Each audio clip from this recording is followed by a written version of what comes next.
इस कार्यक्रम के पुण्यार्चक हैं पिता आदरणीय स्वर्गीय श्री नरेंद्र कुमार जैन, माता स्वर्गीय श्रीमती हीरा रानी जैन, चक्राता देहरादून की पुण्य स्मृति में। पुत्र एवं पुत्रवधू श्री अनु जैन, श्रीमती चारू जैन, पौत्री सानिया जैन एवं सारा जैन, कैलिफोर्निया यूएसए एवं समस्त चक्राता जैन परिवार। आदरणीय ससुर जी श्री अशोक मित्तल जैन व सासू जी श्रीमती निशा मित्तल जैन, अशोका मोटर्स हिसार हरियाणा निवासी के प्रति प्रेम एवं सम्मान में।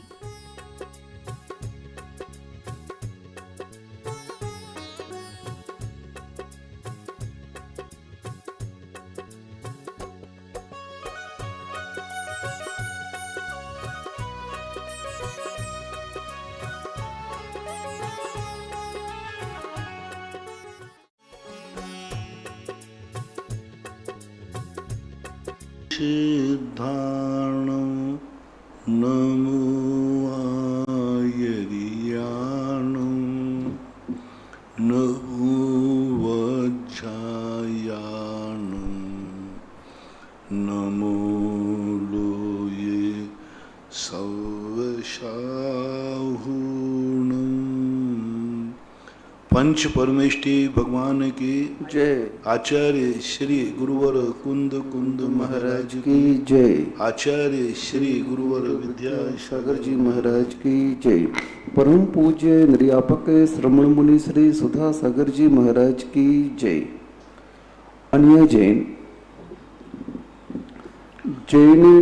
संत सुधा सागर बालिका छात्रावास सांगानेर। गुरुवर नमोस्तु। महाराज जी, बालिका पूछ रही है कि हम लोगों के पढ़ने में आया कि द्रव्यलेस्या कभी परिवर्तित नहीं होती है, द्रव्यलेस्या कभी परिवर्तित नहीं होती है। लेकिन महाराज जी, ये भी देखने में आया कि बचपन में जो बालक जन्म लेता है उसका रंग उस समय कुछ और होता है और बूढ़े होने के बाद में कुछ और हो जाता है। पहली बात तो आपने कहाँ पढ़ा है कि द्रव्यलेस्या परिवर्तन नहीं होती। देवों में और नारकियों में नहीं होती। मनुष्य त्रयंशों में तो परिवर्तनशील ही है। आप एक पेड़ को देख लीजिए, अंकुर निकलता है तब अलग कलर का है, बाद में हरा हो जाता है, बाद में फल लगता है पीला हो जाता है। तो ऐसा तो कोई आगम में नहीं है कि द्रव्यलेस्या परिवर्तन नहीं होती। द्रव्यलेस्या में परिवर्तन होता है। कल के दिन कोई का शरीर है और पूरा देखो पूरा वाइट स्पॉट है, पूरा वाइट हो जाता है, लेस्या बदल जाती है। तो ऐसा जैनागम में तो कहीं लिखा नहीं है कि त्रयंशों मनुष्यों की द्रव्यलेस्या में परिवर्तन नहीं होता है। हो सकता है। कैलाश जैन उज्जैन। गुरुवर नमोस्तु। महाराज जी, इनकी जिज्ञासा है कि एक इंद्रिय आदि की विराधना करने पर कितना पाप लगता है? क्योंकि जो प्रतिमाधारी हम लोग होते हैं तो हम लोगों को खेती आदि करना पड़ता है, तो उसमें भी तो बहुत सारी विराधनाएं होती हैं। तो फिर क्या करोगे? मत करो। हमें जिस दिन ये विकल्प आया था मैंने तो उसी दिन छोड़ दिया। व्यापार करोगे तो मानसिक हिंसा उसमें, जो भी तुम गृहस्थी में धंधा पानी करोगे सब में हिंसा ही हिंसा है। तो यदि आपको ऐसी अनुभूति हो रही हो तो जो मैंने किया वह आप करो, तभी इसका एक उपाय है।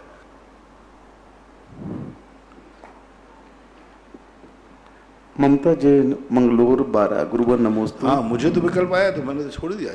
मैं तो तुरंत, मुझे तो एक छोटा सा संस्मरण याद आ गया। जब शुरू में कोई 9th क्लास से उसमें सब्जेक्ट चेंजिंग चलती थी, बायोलॉजी लेना था तो बायोलॉजी ले लिया। और एक बार क्या हुआ कि 11th क्लास के प्रैक्टिकल थे, तो वो एक छपरासी था, वो मेंढक को यूं पकड़ के लाया यूं, और हम लोगों को कहा गया था कि पीछे खड़े हो जाओ सब लोग पीछे खड़े हो जाओ और देखो ये सीनियर छात्र क्या कर रहे। मेरे सामने मेंढक लाया गया, मेंढक को कुछ सुनाया गया, उन्हें तो वो बेहोश हो गया। उल्टा किया, 4 पैरों पर पिन लगाए गए। पिन लगाते ही उनको हमें ऐसा लगा जैसे मेरे चारों हाथ पैरों में पिन लगा दी गए। और एक छात्र चला और उसने सीधा पेट काट दिया। वो पेट मेंढक की छेनी, मेंढक के पेट पर नहीं चला, मेरे पेट पर चला। मैं खिड़की में से कूद के भागा। वो देने की आज देने उस क्लास में ही नहीं गया। जब तुम्हारे मन में ऐसी ग्लानि भाव आ जाए तो उस चीज को छोड़ते क्यों नहीं हो? मात पूछ करके साधुओं से समर्थन चाहते हो क्या? नहीं महाराज जी, जैसे कि अभी हाल हम कहते हैं कि हाँ खेती करने में कोई बाधा नहीं है, ऐसा नहीं है। यदि आपकी अंतरंग परिणति बनती है तो आप छोड़िए ना, कौन मना कर रहा है? जैन धर्म त्याग प्रधान धर्म है, छोड़ना चाहिए। महाराज जी 10 लाख वनस्पति होती हैं, हम इनका ज़्यादा उपयोग न करके कम मात्रा में भी कर सकते हैं उसको। जितना मैं क्यों कहूँ, मैं तो बिल्कुल कम बढ़ के मैं तो यही कहूँगा छोड़ो, सब कुछ छोड़ो। अब बने तुम्हारा जितना उतना करो, गुड बेटर भाई। हमारे यहाँ तो एक मांसाहार का त्याग है। अब तुमने कही मैं तो एक मछली त्यागूंगा, तो अब महाराज ने थोड़ी कहा एक मछली भी त्याग कर सकते हो। वो तो एक घटना है, आगम नहीं है, सिद्धांत नहीं है कि एक मछली त्याग की जा सकती है। ये उदाहरण है कि एक मछली का त्याग करने वाला जीव भी हुआ है। आगम में तो क्या लिखा जाएगा? मांस का सर्वथा त्याग करना चाहिए। व्रत हमेशा, वर्णन हमेशा स्वच्छ पर होता है, अपवाद मार्ग का वर्णन नहीं होता। कह दिया ना कि भाई कोई वनस्पति नहीं खाना, वनस्पति का ये जीवान अंतर अंतर जिया। अब जितने में तुम्हारा चल जाए उतने में चलाओ, बस ऐसा मन। ममता जैन मंगलोर 12 गुरुवर नमोस्तु। महाराज जी पूछ रही हैं कि जब हम लोग पूजन करते हैं अष्टद्रव्य की और चंदन केसर का अभाव हो तो हल्दी मिला सकते क्या उसमें? हल्दी का नेचर अलग है, यहाँ नेचर को रखा गया है। चंदन शीतल होता है, हल्दी गर्म होती है। अब बिल्कुल नेचर, अब कलर की अपेक्षा कह लो तो फिर ठीक है, जो चल रहा है तो बहुत अच्छा है। नई बात मिली महाराज जी आज जानने को, नई बात मिली। हाँ, कि हल्दी गर्म है। हाँ। चंदन के स्थान पर केसर चढ़ा देते। केसर भी कहाँ लिखा है? केसर गर्म होती है पूरी। उस पूरी आप देखना जो आपकी चंदन वाली लक्ष्मियाँ होती ना, उसमें कहीं केसर का नाम नहीं आया, हल्दी का नाम नहीं आया, चंदन ही आया है। क्योंकि संसार ताप विनाश न है, चंदनम निर्पामती। चंदनम पुरानी पूजाओं में भी हमने देखा चंदनम लिखा है। पुराने सिद्ध चक्र मंडल विधान में भी चंदनम शब्द का प्रयोग किया है। त्रिलोय परिणति के अंदर भी चंदन शब्द का प्रयोग किया है। सदा चंदन ही था। अब वो चंदन पहले मुठा उठा घिसते थे, अब वो घिसना फिसना तो हुआ नहीं, अब तो घोलने वाली बात आ गई।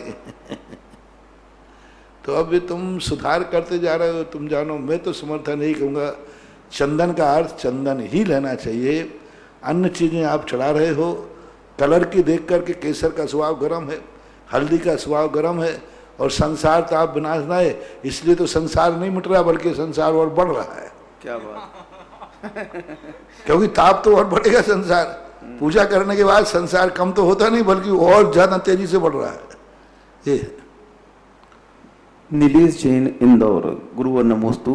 महाराज जी इनकी जिज्ञासा है, जैसे खंडेलवाल समाज है और बखेलवाल समाज है, तो क्या दोनों जैन समाजों में आपस में संबंध हो सकता है क्या? क्योंकि हमारे परिवार के लोग ये मानते हैं कि खंडेलवाल में ही संबंध करे और बखेरवाल में ही संबंध करे। जब पहले हम मंदिरों में प्रवेश करते थे, आप लोग भी मंदिरों में जाते, क्या चंदन की सुगंध महकती थी। वो मुठा रखा रहता था ना घिसने वाला, मंदिर की गंदी अलग रहती थी। आज तो मंदिरों में कोई गंदी नहीं, चंदन अलग हो गया, सब कुछ खत्म हो गया। क्या करें? और केसर में कोई सुगंध होती नहीं ज्यादा, हल्दी में तो सुगंध का सवाल ही नहीं, चंदन महकता था। हाँ, संबंधों की बात रही महानुभाव, ये सामाजिक व्यवस्थाएं हैं। ये सामाजिक और पारिवारिक व्यवस्थाओं को हम कुछ भी नहीं कह सकते। सामाजिक व्यवस्थाएं हैं, समाज इसको क्या मानती है। और शास्त्रों में तो विधर्मी से संबंध नहीं होते, दोनों साधर्मी हैं। फिर भी यदि इस प्रकार की उपजातिवाद है तो ना तो मैं इसको नकारता हूँ, ना ही इसका समर्थन करता हूँ। बस इतना ही जरूर करता हूँ, संबंध उससे बनाना जिससे देव शास्त्र गुरु न छूट जाए, संबंध उससे बनाना जिससे माँ बाप की इज्जत धूल में न मिल जाए, संबंध उससे बनाना जिससे बहू घर में आए तो सारी कुल की मर्यादा नष्ट न हो जाए। बगैर रही बात आपकी ऐसी, तो अब ये तो सामाजिक व्यवस्थाएं सब हैं। आज विजाति से नहीं बचा पा रहे हो, ये उपजातियों से क्या बचा पाओगे? बस इतनी रखो। अब ये छोटी मोटी जातियां ठीक है, आप चला रहे हो तो मैं इसका बिल्कुल निषेध नहीं करता हूँ, लेकिन होते हैं तो कोई बाधा नहीं है। श्रीमती पीतरी जैन, सेलिन जैन, देवास, गुरुवर नमोस्तु। महाराज जी पूछ रहे हैं कि माला फेरते में मन नहीं लगता है, तो उस माला फेरते समय क्या हम तीर्थों की वंदना का आलम्बन ले सकते हैं? क्या सूली का सिंहासन हुआ, नांग का हार हुआ, इस प्रकार का चिंतन कर सकते हैं? कैसे करोगे माला फेरते समय? माला जाप में कर रहे हो तो वो चिंतन कैसे करोगे? माला तो जाप है, तो उसका चिंतन कर सकते हो, माला रखे करो। अब माला फेरते समय चिंतन कैसे करोगे, मुझे समझ में नहीं आ रहा। ये तो मेरी बस की बात नहीं है। तुम करोगे कैसे? ये तो महिलाओं को गॉड गिफ्ट होती है। वही तो पूछ रहे प्रश्न। महिलाएं क्या करती हैं, मंदिर में बैठ जाती हैं, एक कान से सुनती है तत्वार सूजी, एक कान से सुनती हैं सहस्रनाम जी, और हाथों से करती हैं पूजा। ये 3 काम एक साथ, मैंने क्या भरत सब होता है, देख लेना आप, तो हम करते हैं। तो भाई ये गॉड गिफ्ट जिसके पास हो वो करे, क्योंकि जाप में कैसे चिंतन होगा? जाप रुकेगा ही रुकेगा, और यह जाप छरकेगा, नमोकार मंत्र कैसे मिलेगा? हम नमोकार मंत्र का चिंतन कर रहे हैं और समय से करके बंद करें, कैसे? बीच में हमें रुकना ही पड़ेगा। आरसी जैन, जयपुर, गुरुवर नमोस्तु। महाराज जी श्रावक लोग जो विधान आदि करवाते हैं क्षेत्रों में, तो उसमें सबका नाम लिख देते हैं, शांति धारा करवाते हैं सबका नाम लिखवा देते हैं, और तीर्थ रक्षक समिति बनते हैं तो सबका नाम लिखवा देते हैं। तो महाराज जी इसमें एक जो घर में परेशान व्यक्ति है, विक्षिप्त है, रोगी है, उसका नाम लिखवाना अच्छा है कि सबका नाम? मैंने पहले कह दिया था, श्रेष्ठतम वही है। डॉक्टर की जब दवाई के रूप, देखो 2 चीजें, एक खुशी की शांति धारा है, आप खुशी में, सब परिवार खुशी में, अच्छा दिन है, जन्मदिन है, परिवार सब कुछ है, उस दिन तुम सबके नाम लिखाओ, खुशी की शांति धारा है, सब परिवार की खुशहाली की शांति धारा है। लेकिन जब ये कोई बीमारी स्वास्थ्यवादी, तो उसी को दवाई दो जिसको बीमार है, उसी का नाम पढ़ने दो। सबके नाम लिखा देते हो, कंसंट्रेशन नहीं बन पाता। अब इनमें कौन बीमार है? सामान भाव कर दिया तुमने, 10 नाम लिखा दिए, 10 नाम हमने पढ़ दिए। अब इसमें कौन बीमार है, उस पर कंसंट्रेट नहीं हो पाया व्यक्ति, और ना उसकी उपरना मिल पाई। इसलिए जब कोई औषधि या विपत्ति कारक परिणति हो, तब मूल रूप से उसी का नाम लिखाना चाहिए जो अस्वस्थ है, उसका प्रभाव बहुत ज़्यादा पड़ेगा। मैंने कहा ना कि एक दवाई जो है 10 लोगों में बांट दी, और एक दवाई एक को बना दे, नहीं लिखाना चाहिए।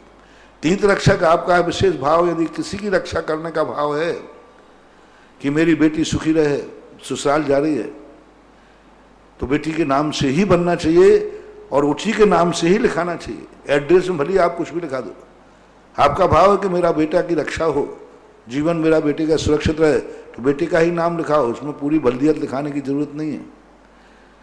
आप उद्देश्य देखिए, आपका उद्देश्य क्या है, जिसका उद्देश्य हो उसी का नाम बुलवाना चाहिए, रखना चाहिए। कोई खुशी का दिन है, आज जन्मदिन है, तो जन्मदिन किसका है? उसको मांगलिक चाहते हो कि सबका मांगलिक चाहते हो? कभी कराओ शांति धारा पूरे परिवार की खुशी के लिए। हाँ, पूरा परिवार ही दुखी है तो पूरे परिवार के लिखा दो।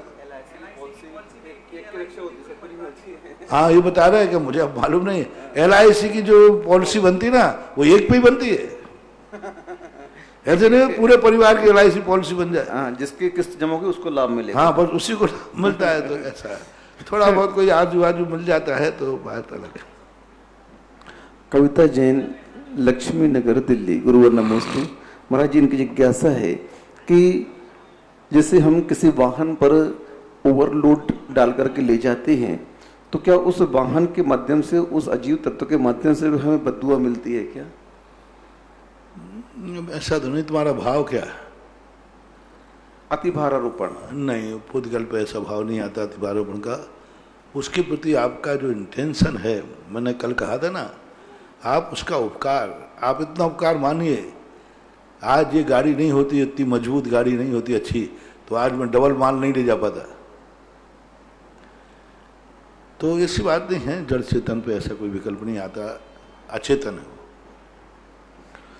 श्रीमती चंदा, डॉक्टर मगन जैन, आष्टा, गुरुवर नमोस्तु। महाराज जी की जिज्ञासा है, जैन धर्म में प्रत्येक क्रिया पर शुभ और अशुभ का बंध होता रहता है, तो हम लोग जो धर्म की क्रिया कर रहे हैं, जिनवाणी आदि पढ़ रहे हैं, स्वाध्याय कर रहे हैं, तो उस समय बंद होगा महाराज जी? बंद तो हो गई, प्रवृत्ति है ना, पुण्य का बंद होगा, पाप का नहीं होगा। जो नियोगी पाप है वो तो बंधेगा, लेकिन पुण्य की मुख्यता से बंद होता है। तो क्रिया करने में कुछ ना कुछ तो होगा ही होगा, तो बंद होगा, लेकिन पुण्य का होगा। महेंद्र जैन, पत्रकार, इंदौर। गुरुवर नमोस्तु। महाराज जी, इनकी जिज्ञासा है कि पूजन में क्षुधा को रोग कह दिया, जबकि यह अन्न ही हमारे लिए बहुत एनर्जी देने वाला है, ऊर्जा देने वाला है, और इसके बिना यह औदारिक तन रुक नहीं सकता है, मोक्ष मार्ग भी आगे बढ़ नहीं सकता है, तो इसे रोग संज्ञा क्यों दे दी महाराज जी? रोग ही है, जैसे दवाई है, वेदना को खत्म करता है। जहां जहां वेदना है वही तो रोग है, तो वेदना का प्रतिकार करता है, दवाई है। एनर्जी क्या, दवाई भी तो एनर्जी देती है, और क्या देती है? दवाई जो है, जैसे दवाई लेते हैं, टॉनिक लेते हैं, वो भी एनर्जी देती है। तो ऐसा मान। अंकित जैन, ललितपुर। गुरुवर नमोस्तु। महाराज जी पूछ रहे हैं कि क्या नरक और स्वर्ग में भी निगोदियों का स्थान रहता है?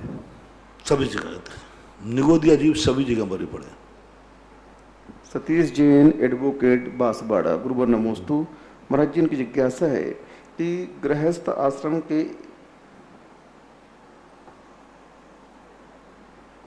गृहस्थ आश्रम में एक व्यक्ति के कई रूप होते हैं, जैसे कोई चाचा है, कोई मामा है, कोई पापा है, कोई कुछ भी है रिश्तेदार, तो एक व्यक्ति के कई रूप हो गए, तो ऐसे ही रूप क्या मुनियों में भी पाए जाते हैं?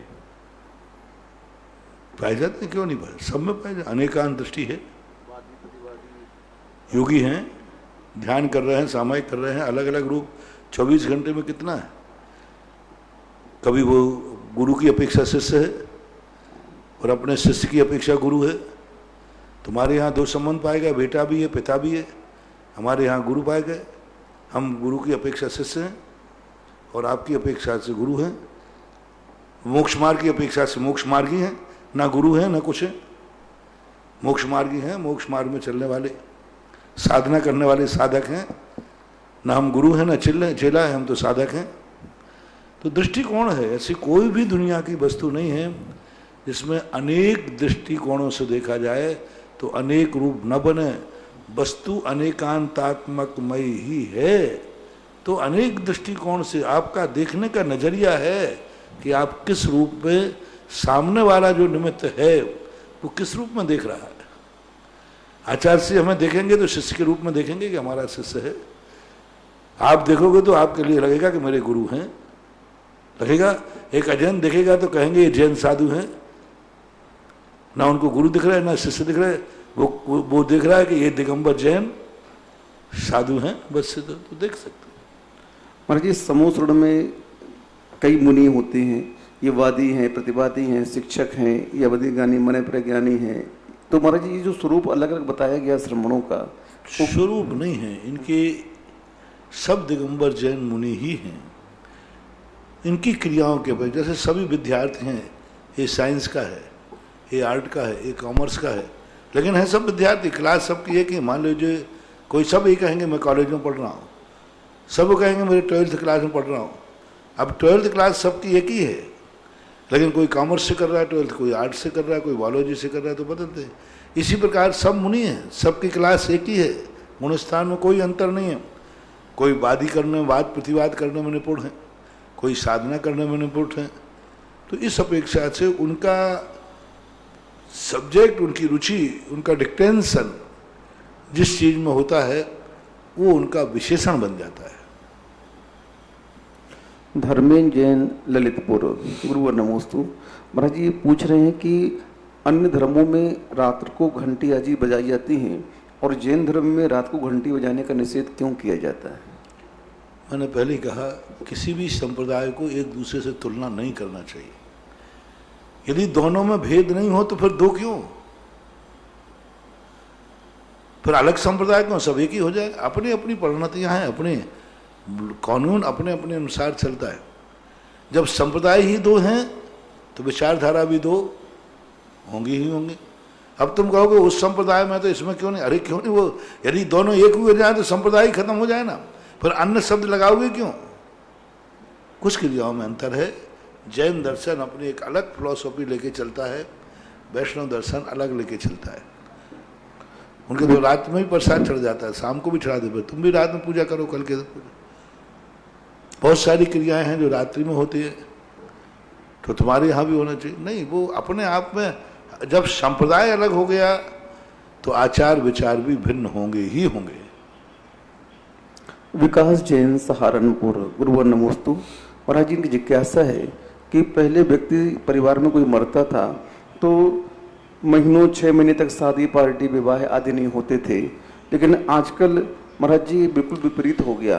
दिवालियों पर बहुत सामान्य रूप से उस त्यौहार को नहीं मनाते थे, लेकिन आजकल ये सब चीज़ें बहुत इजी हो गई हैं। कोई भी उन संबंधों के विघटन होने पर दुख नहीं मनाता है।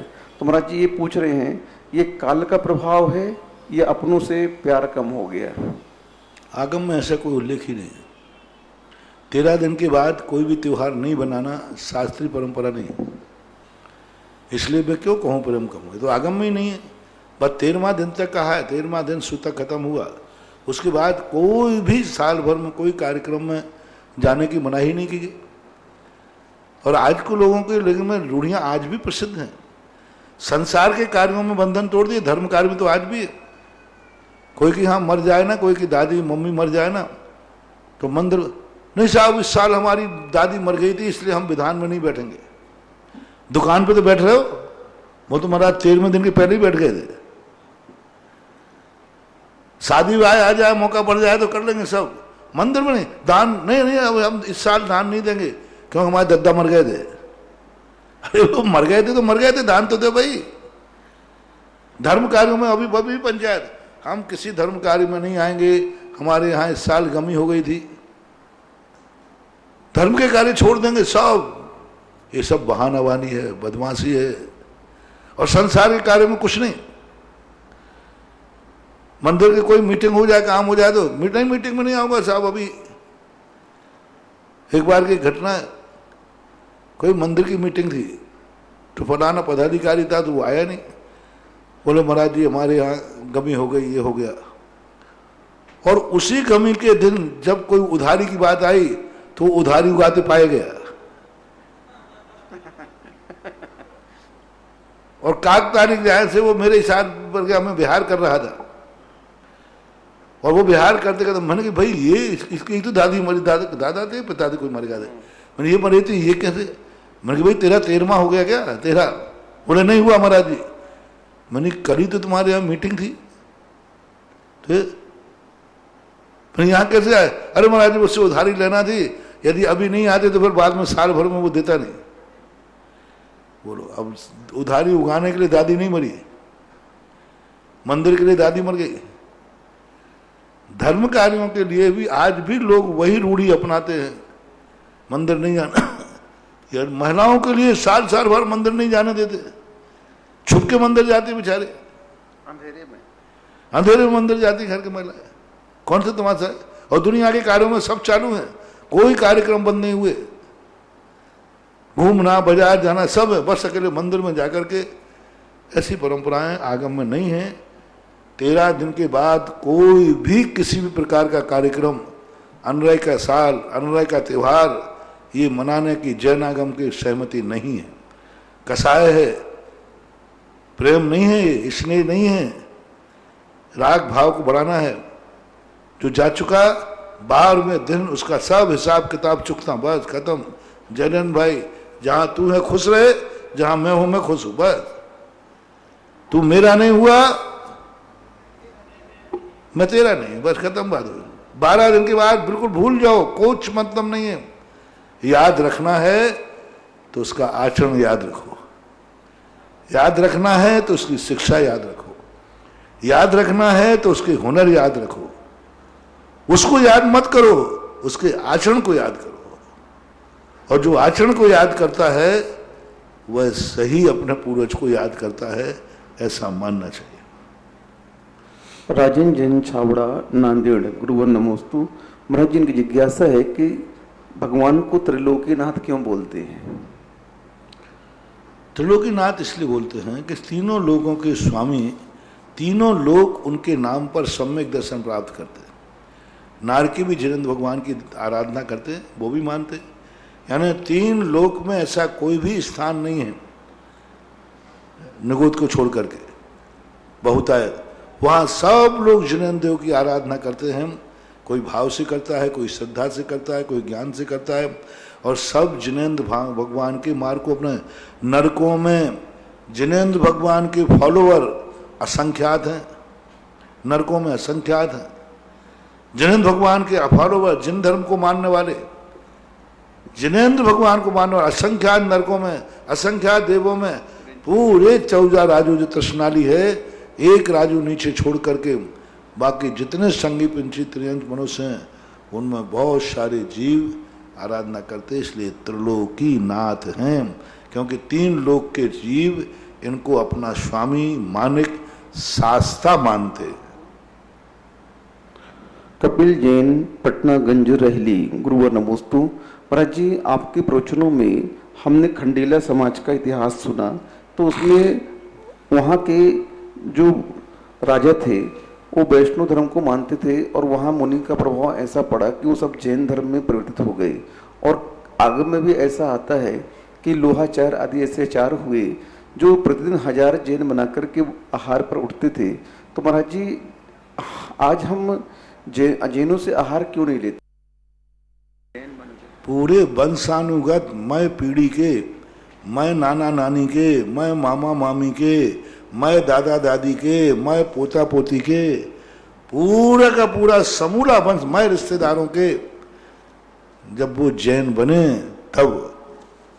तब जाकर के ये वो उसमें जैनत्व के रूप आया है। जैन बनाने का अर्थ है थोड़ी कि और एक बने तो फिर वो सडन आयतन की प्रशंसा कैसे पड़ेगी, क्योंकि उसमें लिखा कि कुगुरु कुदेव कुशात्र उनके प्रशंसक। तो तुम परिवार में रहोगे वहां तो तुम अकेले बहन बनने से क्या होगा, तुम्हें तो उनकी सबकी प्रशंसा करना पड़ेगी, उनके साथ रहना पड़ेगा। तो ये व्यवस्थाएं हैं, और उस समय की व्यवस्थाएं अलग थी, आज की व्यवस्थाएं बहुत अलग हैं। आज कानून ऐसा है कि धीरे धीरे एक जैन बुलाया ना, धीरे धीरे आकर के जब कोर्ट में जाएंगे तो ये नहीं सोचा जाएगा कि इसने जैन धर्म स्वीकार किया नहीं किया, इसकी बल्दियत देखी जाएगी कि ये व्यक्ति यहाँ दान देता था तो ये मंदिर इनका भी है। सारे मंदिर भ्रष्ट हो जाएंगे, क्योंकि वहाँ ये नहीं देखा जाता कि इसने जैन धर्म स्वीकार किया कि नहीं, वहाँ तो इसकी बल्दियत क्या है, बल्दियत देख करके फैसला किए जाते हैं।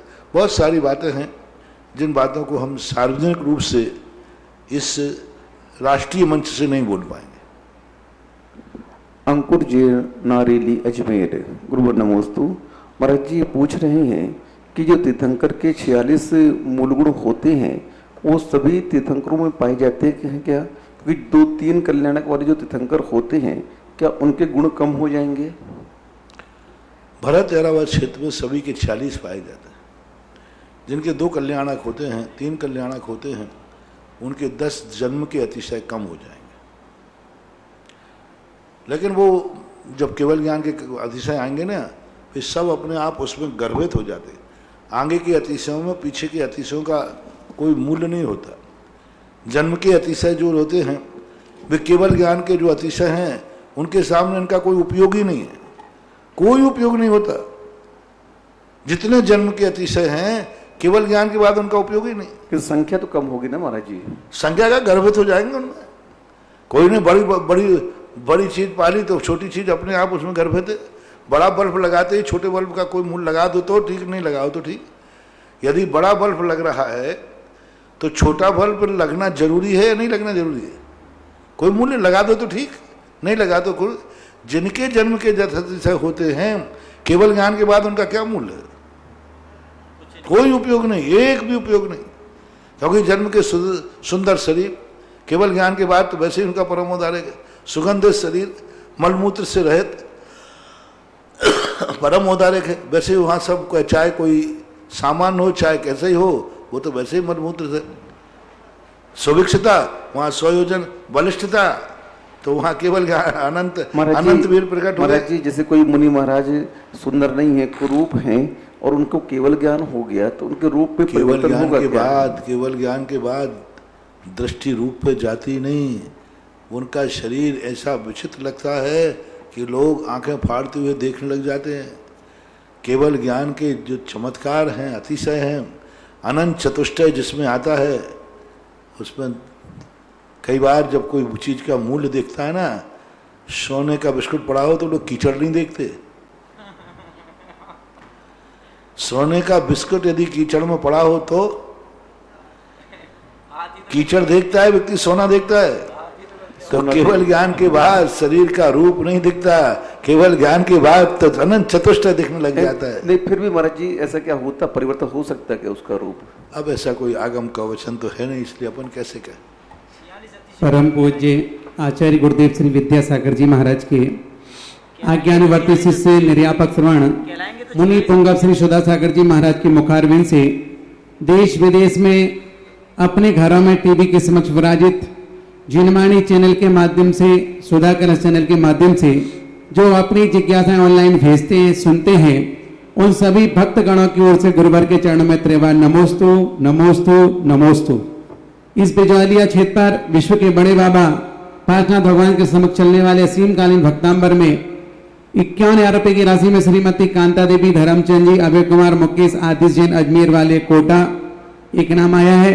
और सहसखुर्द जिनालय के लिए 1 लाख रुपए की राशि में एक प्रतिमा श्रीमती अशरीफीबाई धर्मपत्नी चंपालाल मोदी, पुत्र अरविंद संजय प्रदीप मोदी, खजूरिया वाले ललितपुर। चांदखेड़ी चंदोदय तीर्थ विश्व की अलौकिक अद्वितीय अतिशयकारी प्रतिमा के समक्ष आदिनाथ भगवान समक्ष विधान करने के लिए भी 3 नाम आए हैं। श्रीमती कांता देवी, धर्मचंद जी, अभय कुमार, मुकेश, आदिश, अजमेर वाले कोटा। दूसरा नाम है श्रीमती दाखाबाई रतनलाल जी की पुण्यस्मृति में शांतिलाल, शकुंतला, गौतम, बिमला, शरद, रेणु, शिशिर, चेतना, प्रांशु, प्रिय, दीक्षी, पहल, हुसैन सिंह मित्तल, सपरिवार निवासी रामगंज मंडी। तीसरा नाम है श्री राजकमल जैन, विकास, आदित्य, मुदित, दिव्य जैन, सपरिवार निवासी बैरागढ़ जिला भोपाल। प्रथम जिज्ञासा है महाराज श्री पवन वंदना सतना, गुरुवार के चरणों में नमोस्तु।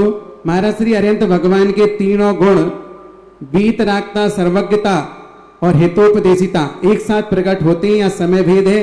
हितोपदेशिता क्या बिना उपदेश दिए नहीं हो सकती? सर्वज्ञता और वीतरागता, सर्वज्ञता, हितोपदेशिता। अब देखो, इनके संबंध में अनेक अनेक दृष्टिकोण अपनाना पड़ेगा।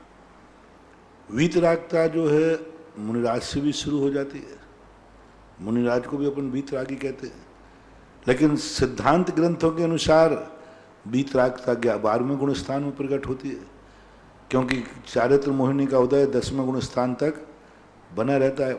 तो सिद्धांत ग्रंथों में वीतराग छदमस्त संज्ञा जो दी है पूज्यवर वीर सेन स्वामी महाराज ने श्री धवला जी के अंदर, वो 11वें 12वें गुण स्थानवर्ती को वीतरागी कहा है। उसके पहले क्योंकि वो सिद्धांत ग्रंथ है। अब आगे जाकर के वीतरागी का यदि बात देखें तो 18,000 शील के जो व्रत होते हैं, गुण होते हैं, वे 14वें गुण स्थान के बाद रखे गए।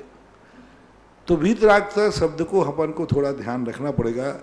वैसे वीतरागता तो 10वें गुण स्थान, 11वें 12वें गुण स्थान में प्रकट हो गई, लेकिन चूंकि अंतराय कर्म आदि बैठे होने के कारण से उनका ना मान करके तो वीतरागता। अब सर्वज्ञता, तो वीतरागता तो हो गई 12वें गुण स्थान में, सर्वज्ञता हुई 13वें गुण स्थान में। हितोपदेश पना शक्ति तो आ गई उसमें, लेकिन सभी उपदेश दें ये कोई नियम नहीं। महावीर स्वामी ने 66 दिन बाद उपदेश दिया। मूक केवली होते हैं, वे उपदेश देते ही नहीं, केवली हैं, जरूर नहीं है, लेकिन उनमें हितोपदेश की जो भावना है या जो क्रिया है वो शक्ति रूप में विद्यमान हो जाती है। तीनों का कार्यकाल भिन्न भिन्न है, लेकिन तीनों जाकर के वहां एक हो जाते। जैसे किसी ने सम्यक दर्शन ज्ञान 4थे गुण स्थान में पा लिया और चारित्र प्राप्त नहीं किया, अंत में जब चारित्र प्राप्त करेगा तो तीनों एक मिल जाएंगे कि नहीं? तो जहां जहां सर्वज्ञता है, ऐसा लक्षण लो, जहां जहां सर्वज्ञता है वहां वहां वीतरागता निश्चित है। जहां जहां हितोपदेश, यानी हितोपदेश मुनिराज भी देते, मुनिराज भी देते, इनको भी हितोपदेश ही कहा। वो पढ़ते ना, हित मित प्रिय वचन, भाषा समिति के अंदर आता है। तो हितोपदेश तो मुनिराज भी हैं, वो भी हैं, लेकिन सर्वज्ञता, वीतरागता, हितोपदेश बना, मूल शब्द जोड़ो आप सर्वज्ञता से। सर्वज्ञता है तो पूर्णता वीतरागता है, सर्वज्ञता है तो मूल रूप से पूर्णता हितोपदेश बना है। ऐसा अपन जोड़ सकते हैं। तीनों 13वें गुण स्थान में एक जीव के तीनों पाई जा सकती है। प्रगट एक साथ हो ऐसा कोई नियम नहीं, तीनों एक साथ रह सकते हैं। जैसे भगवान जब उपदेश दे रहे हैं उस समय हितोपदेशपना भी है, सर्वज्ञता भी है और वीतरागता भी है। रहने की अपेक्षा तीनों एक साथ रह सकते हैं। उत्पत्ति में समय भेद हो सकता है। अगली जिज्ञासा है दीपक पारस जैन टीकमगढ़। महाराज जी के चरणों में नमस्ते। महाराज जी, गर्भ में पल रहे शिशु की रक्षा और शांति के लिए और शिशु को संस्कारित करने के लिए हमें क्या क्या पाठ या क्या क्या सुनाना चाहिए? पर्टिकुलर से तो मैं कुछ नहीं बता पाऊंगा, कई बार मैं बता चुका हूं। आप पंचकल्याणक में गर्भ कल्याणक के प्रवचन आपको यूट्यूब पर मिल जाएंगे, उस समय हम बता देते हैं, क्योंकि ये चीज़ें कोई संक्षेप में बताने की स्थिति नहीं है। और मैंने सब बता दिए उस समय, सब कुछ बताया। गर्भ कल्याणकों के यूट्यूब पर प्रवचन डले हैं को, और कई बार बता चुका, उनको आप समझ लें। अलग से बताना प्रासंगिक भी नहीं होता, उचित भी नहीं होता, मर्यादा का ध्यान किया जाता है। अगली जिज्ञासा है अंशु गोदाकोटा। परम उपकारी गुरुवर के चरणों में बारंबार नमोस्तु। महाराज श्री, सूक्ष्म और बादर जीवों में क्या अंतर होता है? सूक्ष्म जीव वो होते हैं जो न किसी से बाधित होते हैं और न किसी को बाधा पहुंचाते हैं। बादर वो होते हैं बाधित होते भी हैं, बाधा पहुंचाते भी हैं। सूक्ष्म जीव कहीं से भी निकलेगा, अपने शरीर में से निकल जाए, हजारों जीव निकल रहे जा रहे, उनको शरीर से कोई फर्क नहीं पड़ता। लेकिन बादर जीव आएगा तो टकरा सकता है, रुक सकता है, ऐसा। सुगम चंद जी जैन भीलवाड़ा। गुरुवर के चरणों में नमोस्तु। सीकर निवासी। महाराज श्री के चरणों में नमोस्तु। महाराज श्री, जो विदेश क्षेत्र में 20 तीर्थंकर होते हैं उनका पुनर्जन्म एक साथ होता है या अलग अलग? अहमेंद्र देव के भोजन का समय कितने वर्ष का होता है और श्वास भी कितने समय में लेते हैं? तीर्थंकर के क्या कितने? विदेश क्षेत्र में 20 तीर्थंकर होते हैं, उनका पुनर्जन्म एक साथ होता है या अलग अलग होता है? पुनर्जन्म कैसे? सेंटेंस ही नहीं बैठेगा। पुनर्जन्म उनका तीर्थंकर होने के बाद तो मतलब ही नहीं। पुनर्जन्म उनका होता है। ये कह सकते हो कि उनके निर्माण के बाद 20 तीर्थंकर एक साथ मोक्ष जाएंगे, अथवा एक साथ जाने के बाद दूसरे तीर्थंकर एक साथ होंगे? नहीं, एक साथ का कोई नियम नहीं है। हाँ, उन्हीं नाम वाले, लेकिन उनका पुनर्जन्म नहीं कहें, ये कहें कि 20 तीर्थंकर एक साथ मोक्ष जाएंगे और नए तीर्थंकर 20 एक साथ होंगे। नहीं, ऐसा कोई नियम नहीं है। एक चले जाएंगे, दूसरे नहीं जाएंगे, तो आयु की उम्र का अंतर है। अहमेंद्रों के जो 31 सागर की आयु है, तो उनके यहाँ पक्ष के हिसाब से और वर्ष के हिसाब से आहार की स्थिति बनती है। जितने सागर की आयु हो उतने पक्ष में वो श्वास लेते हैं, जितने सागर की आयु हो उतने वर्ष में वो आहार करते हैं। अगली जिज्ञासा प्रवीण जैन बारा। नमोस्तु गुरुवर। गुरुवर, हम द्रव्य संग्रह की गाथा नंबर 36 में आया कि परिणामों से एक देश कर्मों का झड़ना भाव निर्जरा और बंधे हुए कर्मों को एक देश निर्जरा होना द्रव्य निर्जरा है, तो निर्जरा दोनों में ही हो रही है, फिर इनको दो भागों में क्यों बांटा है? कैसे बांटे नहीं? इनका कहना है गाथा नंबर 36 में आया कि परिणामों से एक देश कर्मों का झड़ना भाव निर्जरा है और बंधे हुए कर्मों का एक देश निर्जरा होना द्रव्य निर्जरा है। निर्जरा दोनों में ही हो रही है। नहीं, आप कहीं हिंदी में कहीं चूक रहे हैं। एक देश कर्मों की निर्जरा का नाम ही द्रव्य निर्जरा। कर्म जहां तक है तो ऐसा तो वहां नहीं कहा गया। ऐसा कोई बात, ऐसा बात कैसे आया? फिर से आप देखें उसको, हिंदी में हो सकता है ऐसे बात लिख दी हो, मूल में नहीं है ऐसा। 146 नंबर का 36 नंबर की गाथा में देख लो, द्रव्य संग्रह लाके देख लो। डॉक्टर पंकज जैन, गांधीनगर, अहमदाबाद। नमोस्तु गुरुवर। मैं अहमदाबाद आयुर्वेदिक मेडिकल कॉलेज में प्रोफेसर हूँ। आपके आशीर्वाद से हम आयुर्वेद का इतिहास पढ़ते हैं तो इसमें अन्य परंपरा का संप्रदाय का नाम तो आता है, किंतु जैन धर्म का नहीं आता। जबकि आयुर्वेद के महान ज्ञाता हमारे जैन पूर्वाचारी हुए हैं, किंतु उनके ना तो कोई ग्रंथ मिलते हैं और ना ही कोई लिखित इतिहास मिलता है। अतः गुरुवार, इस संबंध में हम शिक्षकों को क्या करना चाहिए? ग्रंथ तो मिलते हैं, हम लोगों का क्या है, प्रचार प्रसार कम है, बहुमत की स्थिति कम है। पहले तो आयुर्वेदिक जैनाचार्यों के पास ही था, लेकिन धीरे धीरे करके वो दूसरे बनते गए और अल्पसंख्यक होने के कारण से इनका नहीं। हमारे यहाँ आयुर्वेदिक का बहुत बड़ा कारक ग्रंथ है, कल्याण कारक ग्रंथ है, कल्याण कारकम, पूरा औषधि पद्धति पे है और अहिंसक पद्धति पर लिखा गया है, प्रकाशित है, आपको उपलब्ध हो सकता है कहीं से। तो कल्याण कारक ग्रंथ का प्रकाशन हुआ है। पूज्यपाद स्वामी के और भी ग्रंथ हैं जो अनुपलब्ध रहे हैं, जला दिए गए, नष्ट कर दिए गए। तो ये जैन दर्शन के ऊपर जो उपसर्ग आए उनमें बहुत सारे ग्रंथ हो गए और आज सब बहुमत का ज़माना है, इसलिए आप लोगों तक नहीं पहुंच पाते, कॉलेज तक नहीं पहुंच पाते। अगली जिज्ञासा रिकॉर्डिंग के माध्यम से। नमोस्तु महाराज जी, मैं कमल राव का ब्यावर।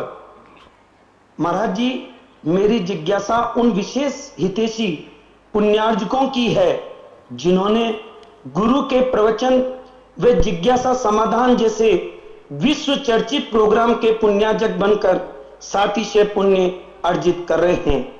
वर्तमान युग एवं आगम के मध्य समन्वय से युक्त प्रवचनों के श्रवण से कई मिथ्या भ्रांतियों का निराकरण होकर जन सामान्य धर्म और अपनी संस्कृति की जड़ों से जुड़कर जो पुण्य संचय में समर्थ हुए हैं। निज कल्याण के साथ पर कल्याण की भावना से अनुरंजित महाउपकारी निर्यापक श्रमण मुनि पुंगव श्री सुधा सागर जी महाराज जी की वाणी को पूरे विश्व का मार्ग प्रशस्त कर रही है, उस गुरुवाणी को संपूर्ण विश्व में प्रसारित कर अपना महत्वपूर्ण योगदान देकर लाखों करोड़ों श्रद्धालुओं द्वारा अर्जित पुण्य का 1/6 भाग सहज ही अर्जित कर रहे हैं। गुरुदेव, मेरी जिज्ञासा यह है कि आज के इस महामारी के दौर में इन उपकरणों ने करोड़ों घरों को मंदिरों में परिवर्तित करने में महत्वपूर्ण योगदान दिया है। उनका पुण्य, वह जिन्होंने गुरुवाणी को पूरे विश्व में प्रसारित करने में योगदान दिया है, वे कौन से पुण्य का संचय कर रहे हैं? आज वो इसमें पहलता नहीं दिखाते तो करोड़ों लोग गुरुवाणी को सुनने से वंचित रह जाते।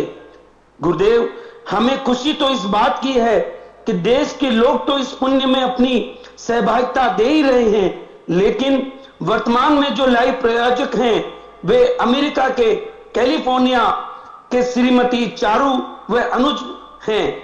उनका भी कोई विशेष पुण्य अर्जित होगा क्या? वह महाराज जी जो पुण्यार्जक परिवार अपने परिवार सहित इस कार्यक्रम को देखते हैं, उन्हें भी जो हृदय से खुशी मिलती है, यह उनकी भावना कौन से पुण्य का अर्जन कर रही है? कृपया हम करोड़ों लोगों का यह जिज्ञासा समाधान करें। नमोस्तु गुरुदेव, नमोस्तु गुरुदेव। हमारे यहाँ 2 मार्ग हैं।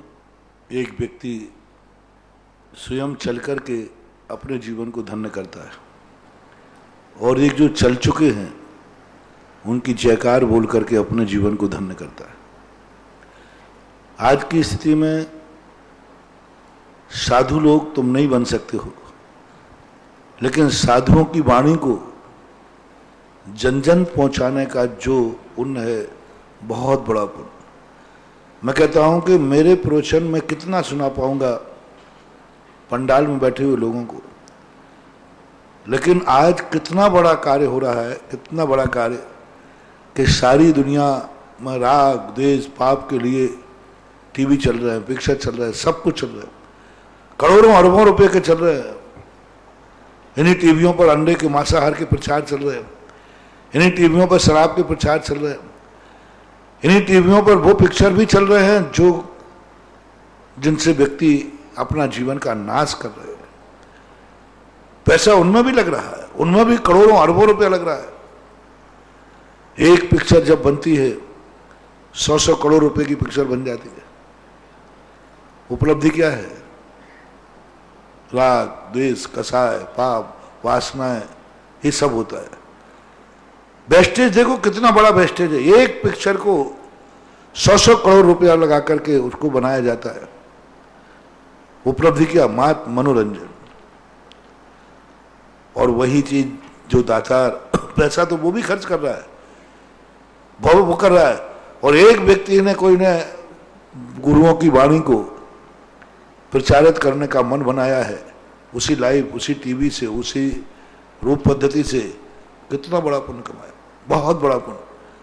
भगवान की वाणी 1000 योजन तक जाती है, मागध जाति के देव उसे 12 योजन तक पहुंचा देते हैं।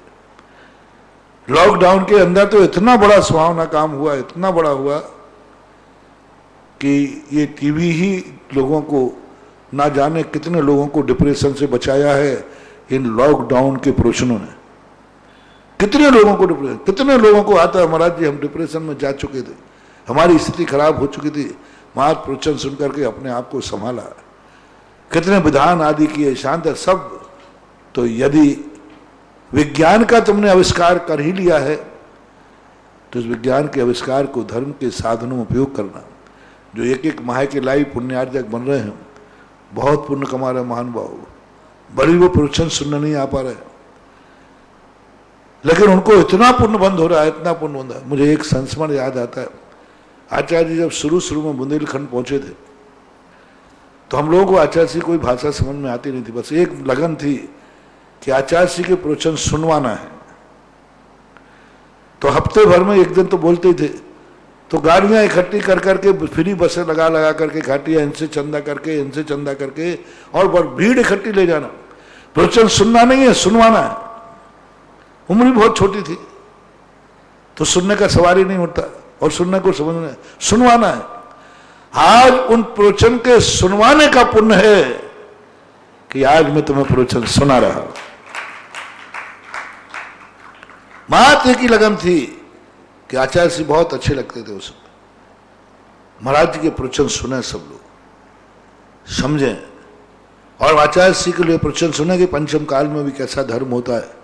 बस एक ही लगन थी हम लोगों की, किसी प्रकार प्रवचनों में भीड़ पहुंचाना, पब्लिक को ले जाना। कैसे करके? आचार्य श्री नैनावर, कुंडलपुर आदि स्थानों पर थे। मैं तो ये मानता हूं कि आज जो तुम्हें प्रवचन दे रहा हूं और इतना बोलता हूं कि तुम्हारे 1.5 घंटे की घड़ी भी कम पड़ती है, मुझे दिखता है वो जो आचार्य श्री को जनता को प्रवचन सुनवाए हैं उन्हीं का परिणाम है शायद कि आज ये फल बनकर के आपके बीच में। तो आज जो प्रवचन ये सारे जनता को सुनवा रहे हैं, भली इनका क्षय समाज नहीं है, भली इतना ज्ञान नहीं है, लेकिन यही ज्ञान दान इनको एक दिन शुद्ध केवली और साक्षात केवली भी बना सकता है। क्योंकि जो व्यक्ति जो दान करता है वही उसकी जिंदगी में आता है। ये ज्ञान दान का प्रचार, सम्यक ज्ञान का प्रचार 1 महीने तक आपके द्वारा होता है, कितना बड़ा लाभ देखो। विदेशों में कहां उनको गुरु पहुंचने वाले हैं, गुरु कभी पहुंचना नहीं। मैं तो विदेशियों से कहना चाहता हूं, एक गलती आपने की कि आप विदेश गए, चले गए, जा चुके, कम से कम एक काम करो कि विदेश में रह करके भी भारत के रहने वाले मुनियों की आवाज को भी तुम विदेशों तक भेजते हो तो भी तुम्हारी गलती माफ हो सकती है। जय हो। हर विदेश में रहने वाले दिगंबर जैनी को एक कार्य करना है कि भारत में रहने वाली की साधियों की आवाज हम विदेशों में भी गुंजायमान करेंगे। हम महाराज को नहीं ला सकते हैं, लेकिन महाराज की वाणी ला सकते हैं। महाराज को नहीं ला सकते, महाराज के प्रवचन ला सकते हैं। महाराज को नहीं ला सकते, महाराज के विचार ला सकते हैं। मनो महाराज के जाने से कल्याण नहीं होगा, महाराज के विचार जाने से तुम्हारे लिए रास्ता मिलेगा। तो अभी जो कैलिफोर्निया के सज्जनों के द्वारा लाइव चल रहा है, वहां रह करके ये कितना बड़ा, हर जैनी को, ये विदेश में रहने वाले को सोचना है कि हमारे लिए दिगंबर मुनिराज की वाणी को विश्व में फैलाना है। बहुत बड़ा पुण्य कर रहा है।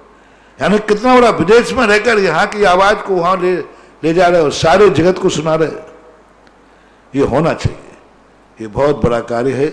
अन्य प्रसंगों पर मैंने बहुत बार इस संबंध में बोला है, आज तुम्हारा प्रश्न आया तो ये बहुत बड़ी चीज।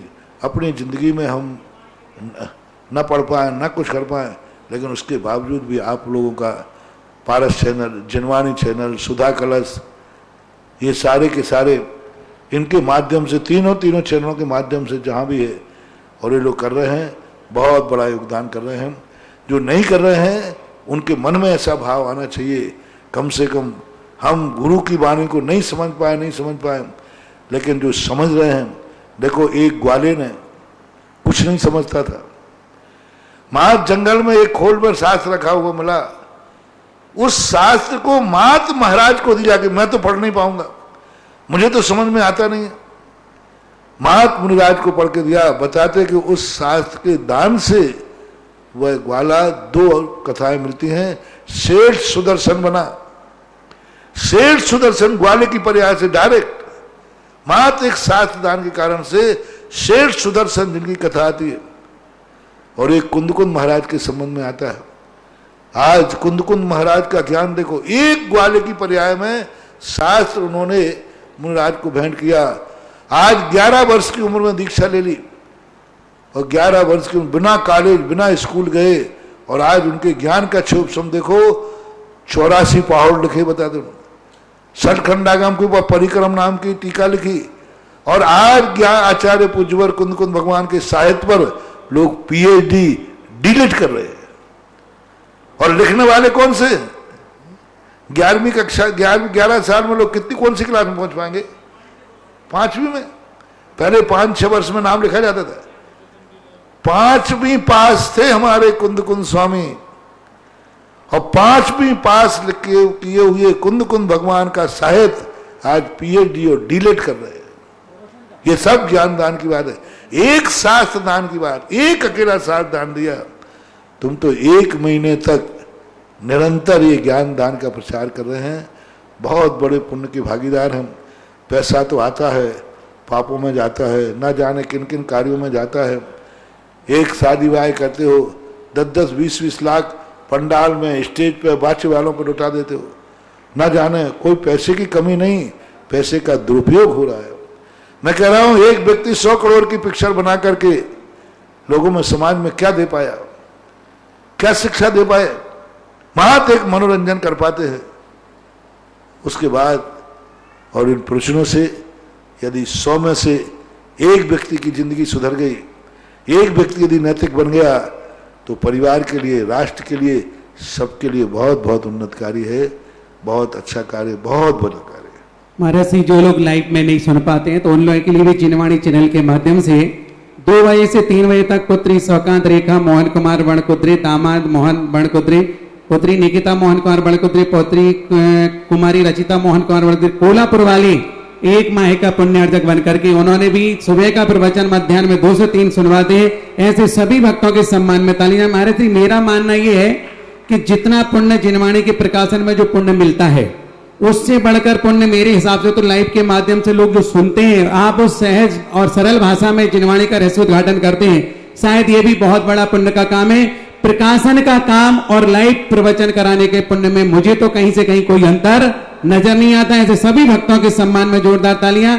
अगली जिज्ञासा पुनः रिकॉर्डिंग। अभी जो द्रव्य और भाव निर्जा के संबंध में आता है, जय कालेण तवेण भूत रसम कम पुगलम जैन, जो काल के द्वारा अपने आप, यानी सविपाक निर्जरा, जो काल में जय काल है न तवेण है। एक तो यथा काल सविपाक निर्जरा, और दूसरी तवेण है अविपाक निर्जरा। तप के द्वारा भूत्रसम कमणम भूत्र कमणम जैन है, कर्मों को भोग करके, कर्मों को पुद्गल कर्मों को जैन है। भावेण षड्रिया, भाव शब्द भाव निर्जरा नहीं कहा है इन्हें, भावों के द्वारा, यानी जो इच्छा निरोधो तप आदि भाव हैं, इन भाव निर्जरा का प्रसंग नहीं है। भावेण सदृढ़या, भावों के द्वारा जो शर्तें हैं, निश्रित होते हैं, निकलते हैं, तस्य सा होदी निर्जरा दुभ्या। इस प्रकार वो निर्जरा 2 प्रकार की होती है, सविपाक निर्जरा और अविपाक निर्जरा, एक देश निर्जरा और सर्वदेश निर्जरा। ऐसा यहाँ ये भाव निर्जरा का लक्षण नहीं है। भावेण, भावों के द्वारा जो कर्मों की निर्जरा होती है उसको। अगली जिज्ञासा।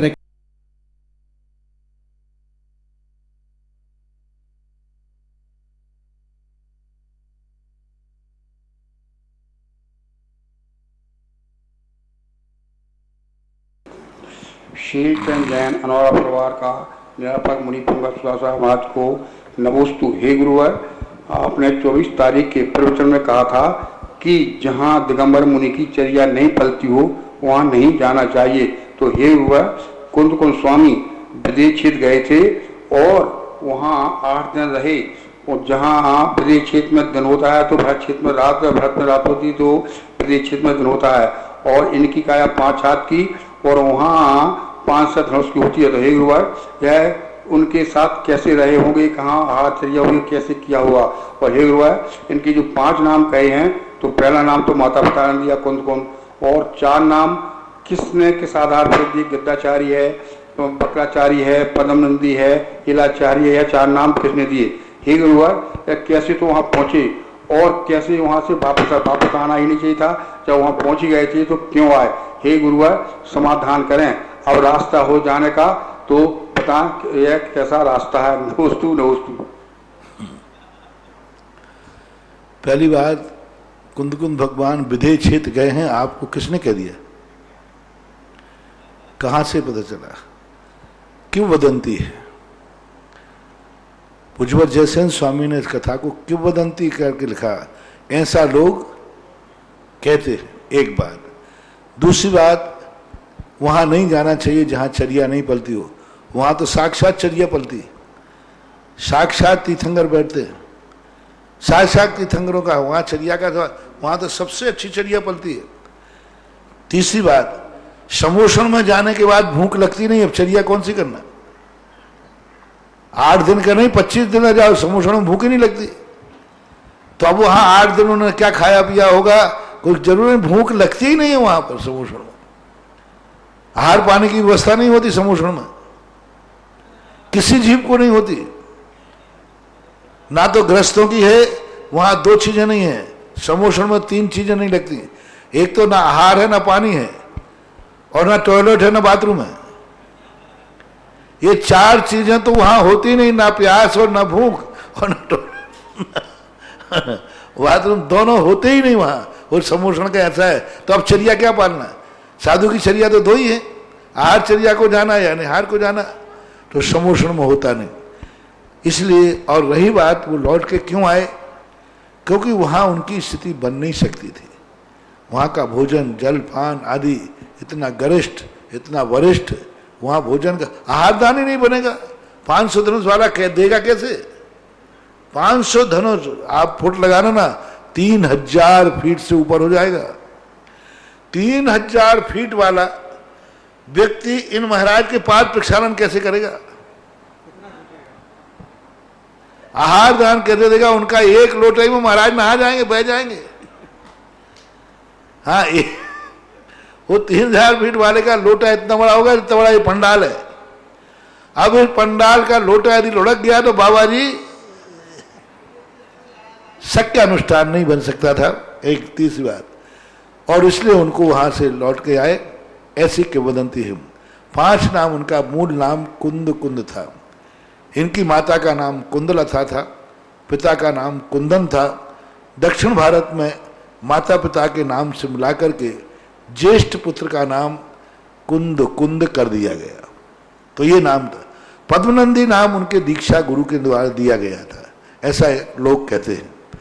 रही बात गिद्धपिक्षाचार्य की, तो एक बार उनके विदेश क्षेत्र जाते समय ऐसी किंवदंती है, या कहीं भी यह पीछे गुम जाने से वहाँ गिद्धों के पंखों को लेकर के उन्होंने अपना काम चलाया था, जो विधिचाचार्य हो गए।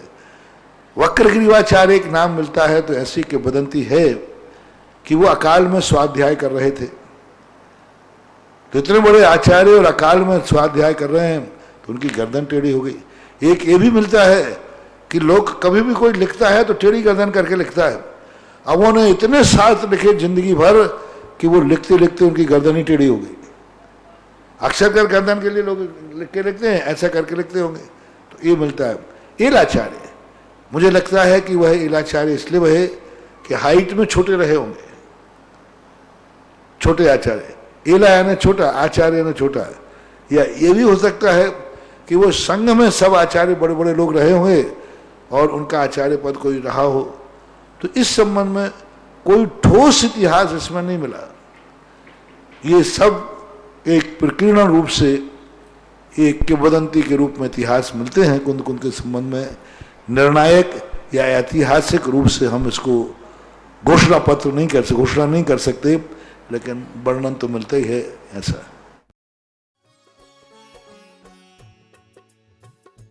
इस कार्यक्रम के पुण्यार्चक थे पिता आदरणीय स्वर्गीय श्री नरेंद्र कुमार जैन, माता स्वर्गीय श्रीमती हीरा रानी जैन, चक्राता देहरादून की पुण्य स्मृति में। पुत्र एवं पुत्रवधू श्री अनु जैन, श्रीमती चारू जैन, पौत्री सानिया जैन एवं सारा जैन, कैलिफोर्निया USA एवं समस्त चक्राता जैन परिवार। आदरणीय ससुर जी श्री अशोक मित्तल जैन व सासू जी श्रीमती निशा मित्तल जैन, अशोका मोटर्स, हिसार, हरियाणा निवासी के प्रति प्रेम एवं सम्मान में।